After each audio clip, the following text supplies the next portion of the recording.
something that many of you will be able to relate to is the sense of being a seeker.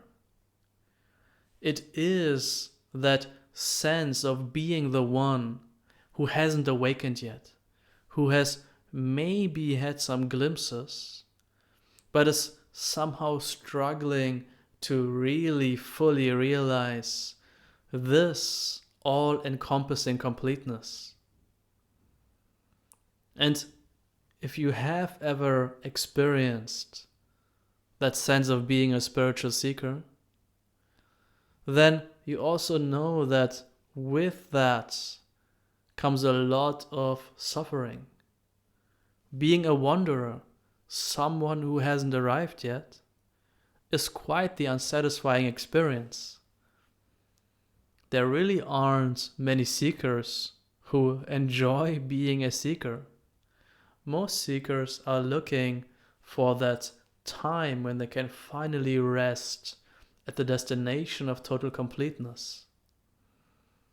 So what can be done to remedy this condition? What can be skillfully applied so that we don't wander around endlessly and we come to this full rest in this awake openness where nothing needs to be added and nothing needs to be taken away? Well, an approach that can be tremendously powerful here is to flip, to reverse this seeking tendency right around.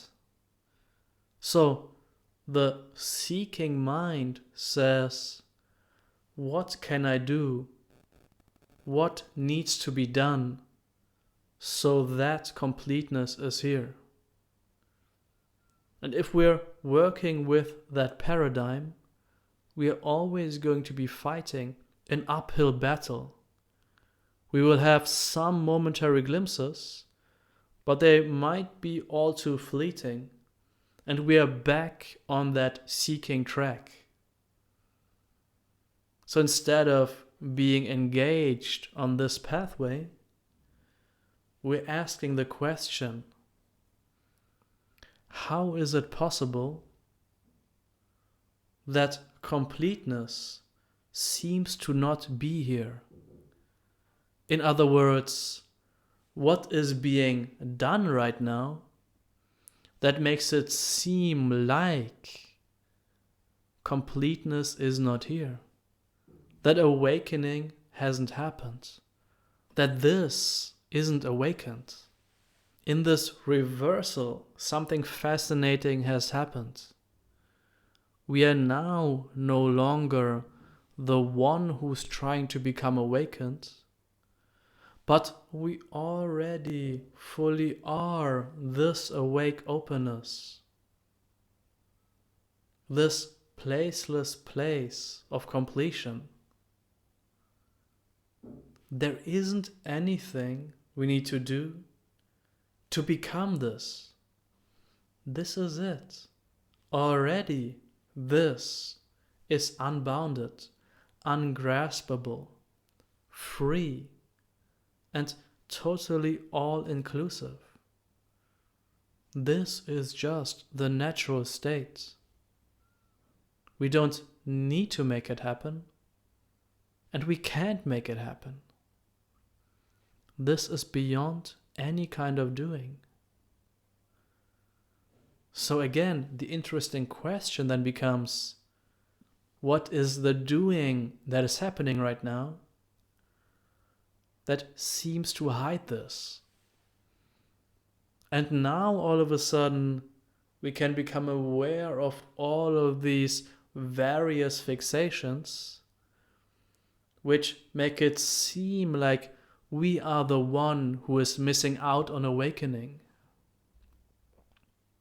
Because always when we are fixated on any of these mental constructions of I need to figure this out, I am not there yet, I have this problem, I need to do more, then along with that fixation there is the co-arising of being the one who is fixated, of being the one who is seeking. So what's very helpful here is to be very light, curious, and open with these fixations. We're not turning these fixations into a problem. We're just being curious. Oh, so this is how this illusion of being the seeker is created? How is that actually happening? And this is quite fascinating. Let me just be with this construction, this process, as it's happening. So in this way, we're not getting caught up in another fixation of trying to dissolve fixations. They are just here. They are a showing and arising in this openness, and they don't essentially create a problem. So with that curiosity, another tremendously powerful principle comes online. This principle is non-interference. Those fixations, those seemingly problematic emotions and thoughts, don't need to be resolved. They are self-liberating. When we are naturally awake, open, in this completeness, then we don't need to go into those fixations to dissolve them. They are already dissolving. That doesn't need to be done. It's always already occurring. There's nothing to be mastered, to be known, to be figured out here. We are resting in this deep, vast not knowing, where the work is already done. There is nowhere further to go. So each time we feel like we are caught up in a fixation of needing to go somewhere, of this not being it, we just give that construction some space. It's fully allowed to be here.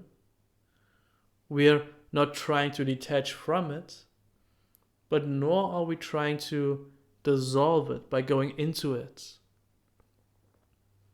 We're just in this placeless place, and everything self-liberates, not interfering, not meddling with this at all, because this, exactly as it is just right, is perfect, is not missing anything. And then we are just here, which isn't anywhere, where no words need to be said. Just this.